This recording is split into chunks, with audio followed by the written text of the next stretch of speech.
Uh, hey friends, hello friends. This is Into the Wild by John Krakauer, the book report. On my, I'd like to clarify that on my book proposal, I said that this was a movie, I think, but this is more of like an illustrated summary, which is kind of like a documentary, which is kind of like a movie, so that makes this a kind of movie. So yeah, let's go into it. This book is written very strangely, so you'll just have to bear with me. So the book kind of, but not really, starts off with Chris McCandless, who changed his name to Alex Supertramp, but we're just going to call him Chris, hitchhiking on a truck with a guy named Jim, so he can live in the wild in Alaska. This book report is all drawn and colored like a 6-year-old, but it's supposed to.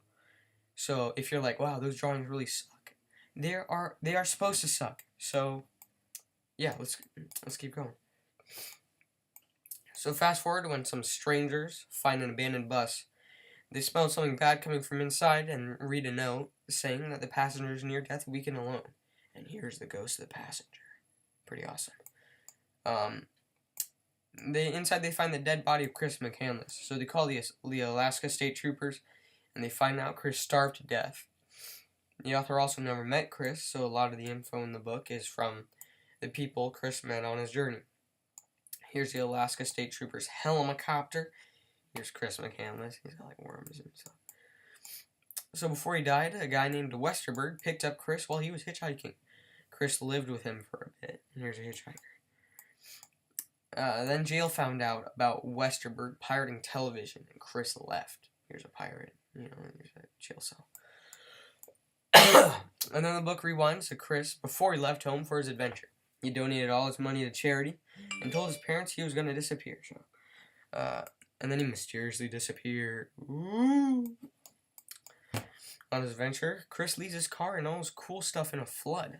Then he met Crazy Ernie, who offered him a job, which he took for like a week and a half or something. So here's the flood, and here's the car filled with all the cool stuff.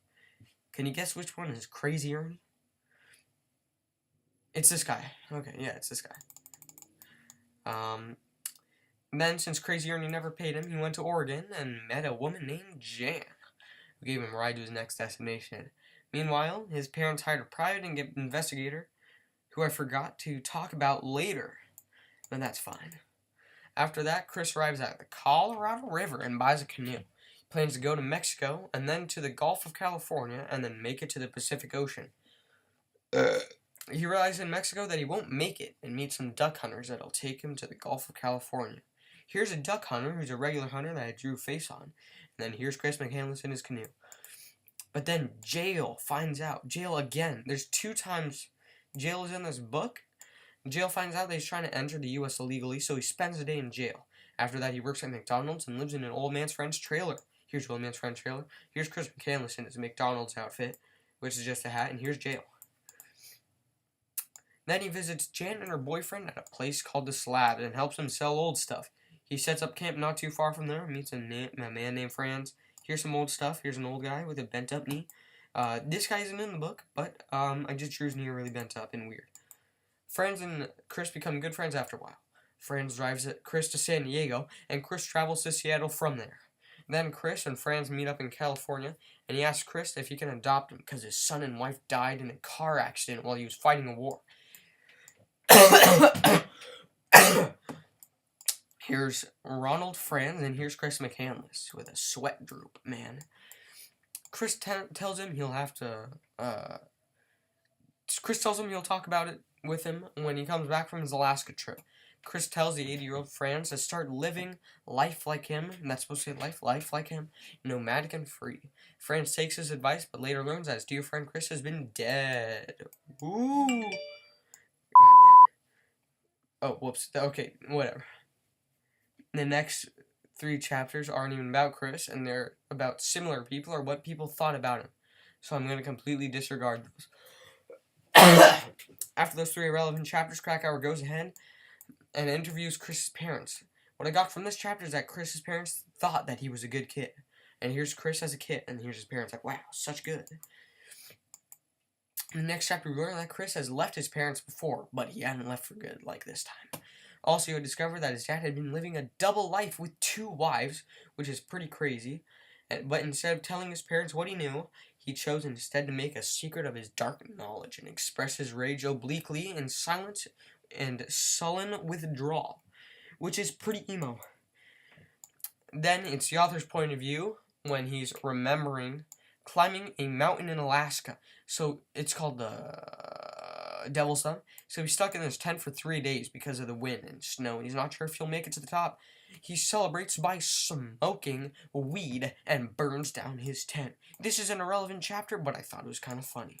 I think these 2 chapters are supposed to show the author's dedication or something, but I didn't get that. Actually, I guess I did get that, because I just said it. The author remembers his dad, who had polio and tried to kill himself, and decides, unlike his dad, he wasn't going to give up, and he climbed the rest of the Devil's Thumb. Here's the Devil's Thumb. I didn't draw this. I didn't draw this either. Later, the author discovers Chris's bus, where he learns that Chris took the trip because he demanded much of himself, and he started more meaning and purpose in his life. In Chris's journal, this is not supposed to be there, in Chris's journal, Krakauer learns that Chris had died of mold poisoning. Since Chris ate so much of it, no matter how much food he could have eaten, he would have died anyway. So he didn't really starve to death. He actually died on a full stomach. In the end, we learned that Chris lived a happy life. He got a lot more out of it than most people do, even without a family. That column was not supposed to be there. The end. I rate this book 4.5 stars out of 5 because a lot of stuff isn't even about him, but it's a very beautiful book. It feels very, the way the author weaves the book together is very interesting and intriguing. I took it less seriously than I could have, but it is magnificent, and it's a good book. Thanks. Bye.